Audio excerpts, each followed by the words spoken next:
That smoke detector chirp might be a low battery, but for many of you, it's actually a diagnostic alert that your air is too dirty for your family to be safe. Most people get annoyed by that noise, but as an EHS expert, I'm seeing a congested sensor that's sabotaged by your own home. If your detector can't breathe, it can't save you. Today, we're stopping the noise by fixing the invisible hazard you've been ignoring. A quick heads up.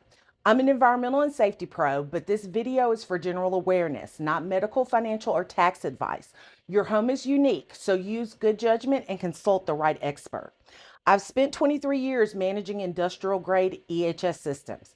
The biggest mistake I see homeowners make is treating a safety system like a household appliance. You hear the chirp, your brain automatically assumes it's a hardware problem, but your tunnel vision makes you silence the only witness to the hazard, your smoke detector. That chirp is just one of many misread signals in your home. That's why I've created the 10-minute Healthy Home Tune-Up. It's a quick way to diagnose and fix potential problems before you hit the crisis stage. Backed by my industrial EHS experience, it's free. You can grab yours from the link in the description below while we dive into the indoor air that is literally choking your smoke detector. In a high-risk manufacturing facility, we treat sensors as precision instruments. Your smoke detector is no different. Inside that plastic shell is a tiny chamber where a constant stream of ions or a beam of light is looking for interference. Think of your air like a busy highway. When your air is clean, the traffic flows perfectly, but your home is filled with microscopic debris, shedding skin cells, pet dander, and ultrafine dust. Over time, these particles settle inside the detector. This creates a congested sensor. That chirp happens because the unit's processor realizes it can no longer distinguish between a dusty room and a developing fire. It's a literal error 404 for your safety. If the air is dirty enough to confuse a calibrated sensor, we need to address the root cause, not just the noise. Because if your detector is struggling to see through the haze in your hallway, imagine what that same air is doing to your respiratory system. You aren't just living with an annoying sound, you're living inside a filtration failure. And once a system fails in the factory, we don't just ignore it, we triage it.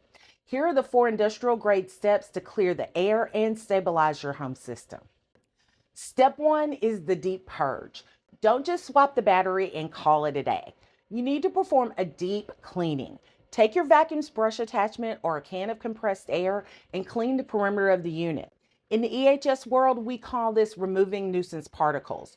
You're literally giving the sensor back its vision. If you skip this, the new battery is just going to power a blind guardian. I believe we're called to be good stewards of the homes we've been given, not just for ourselves, but for the people we love. That means paying attention when something doesn't feel right. The chirps we're discussing today aren't just annoyances, they're warnings. Proverbs 22:3 says, "A prudent man foreseeth the evil and hideth himself." So let's be prudent together.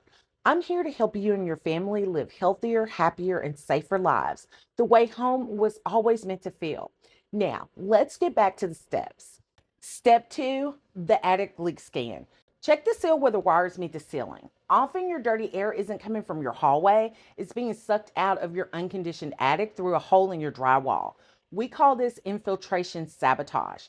Seal that gap with fire-rated caulk or foam. You have to stop the attic ghost from choking your sensor if you want the chirping to stop for good. Now, here's a professional secret that causes thousands of people to throw away perfectly good detectors: high humidity. Step 3 is to avoid the humidity trap. If your detector is near a bathroom or in a humid climate like what we have here in Texas, water vapor can mimic dust. The sensor sees the heavy air and triggers a nuisance alarm. If your air is clean but your house is at 80% humidity, you aren't fixing a hardware failure. You're fighting physics. Stabilize the humidity and stabilize your sensor. Step 4 is to engage in asset retirement. Look at the replace by date on the back of your unit. If your detector is more than 10 years old, the internal chemistry has degraded.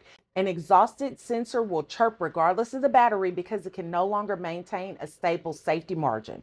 In my world, an expired sensor is a liability, not a tool. If it's past its date, throw it away. Do not gamble with a legacy system that has already timed out. Fixing a chirp is a short-term win. Maintaining a healthy home is a long-term strategy. You need to verify your progress right now.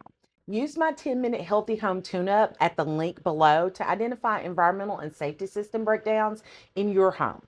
And in the video description, you'll also find my Shut It Up guide, which gives you the full breakdown of a complete detector maintenance schedule.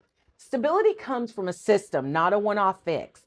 Subscribe now and let's build the structural shield for your family and your finances. If you're worried that dirty air in your smoke detector is just the beginning of your home's invisible failures, you're probably right. But there's a silent threat that doesn't chirp until it's too late. If you want to address that hazard before it starts, watch my video on the stealth attacker, carbon monoxide.